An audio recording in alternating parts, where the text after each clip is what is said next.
నమస్కారం అందరికీ. నా పేరు వైష్ణవి. నేను ఎస్ఎఫ్ఎస్ సిబిఎస్ఈ స్కూల్లో చదువుతున్నాను, 10వ తరగతి.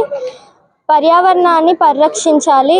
మనం మొక్కలను ఇంటికి 10 మొక్కలైనా నాటాలి. మొక్కల వల్ల చాలా ప్రయోజనాలు ఉన్నాయి. మొక్కల వల్ల ఔషధాలు మనకి వస్తాయి.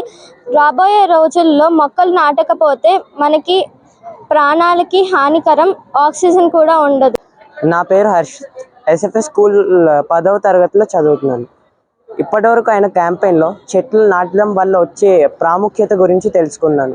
చెట్లు కార్బన్ డైఆక్సైడ్ పీల్చుకొని మంచిగా ఆక్సిజన్ ఇవ్వడం వలన మన పర్యావరణానికి ఎంతో మేలు జరుగుతుంది.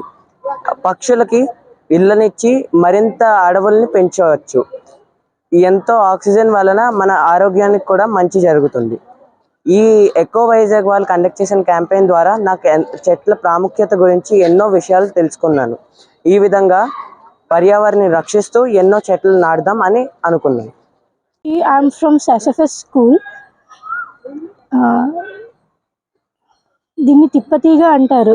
ఇది మోస్ట్లీ గ్యాస్ట్రోజల్ ప్రాబ్లమ్స్ అవన్నీ తగ్గిస్తుంది. ఇంకా మనకి నార్మల్గా అప్పుడప్పుడు షార్ట్ పీరియడ్గా స్టమక్ ఏక్స్ అవన్నీ వస్తాయి కదా, వాటికి కూడా దీనికి మెడిసిన్ ఇది. అందరికీ నమస్కారం. నా పేరు సంజన. నేను ఎస్ఎఫ్ఎస్ స్కూల్ సిబిఎస్ఈలో చదువుతున్నాను. మనం మన వాతావరణాన్ని కాపాడుకోవాలి. మన సముద్రాలు మనకి ఎన్నో టన్నుల ఆక్సిజన్ని అందజేస్తాయి. వాటిల్లో ఎంతో చెత్త వేయడం వలన మన సముద్రాలు కలుషితం అవుతున్నాయి. అవి కలుషితం అవ్వకుండా మనం జాగ్రత్తగా కాపాడుకోవాలి. సముద్రాలు మనకి ఎన్నో టన్నుల ఆక్సిజన్, ఇంకా అవి మనకి నీళ్లుగా కూడా పనిచేస్తాయి. కాబట్టి మనం వాటిల్ని కాపాడుకోవాలి. And I'm from SFS School CBSE from grade 10 Daffodil.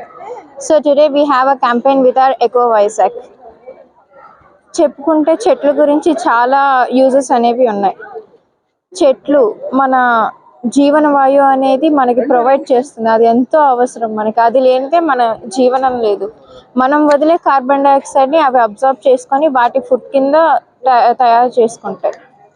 So చెట్ల వల్ల నీరు అనేది భూగర్భంలోకి ఊరుతుంది. ఆ నీటి వల్ల ఎన్నో చెట్లు అనేవి పెరుగుతాయి. సో చెట్ల మీద ఎన్నో పక్షులు అనేవి గూడు కట్టుకుంటాయి. చెట్లు లేనిదే పక్షులు లేవు.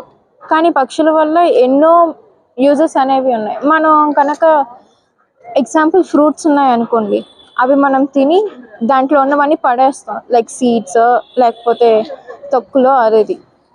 బట్ ఎలా అంటే పక్షులు అనేవి అలా కాదు. ఆ సీడ్స్ అనేవి ఏవైతే ఉన్నాయో అవన్నీ తీసుకెళ్ళి గార్డెన్లో వదిలేస్తాయి. ఎక్కడ పడితే అక్కడ, చెమ్మున్న చోట లేకపోతే ఎక్కడైనా. అక్కడ ఏం జరుగుతుందంటే ప్లాంట్ అనేది మొలకెత్తి పెరుగుతుంది. దానివల్ల ఎన్నో యూజెస్ ఉన్నాయి. పక్షులుంటే చెట్లుంటాయి. చెట్లుంటే అడవులు అనేవి విస్తరిస్తాయి. అడవులుంటే మనం బాగుంటాం. So I say save plants, save earth, and save water. I would say thank you for the Eco Club, and the Eco Vizag has helped us with this beautiful campaign which has enriched our knowledge in a great aspect and all.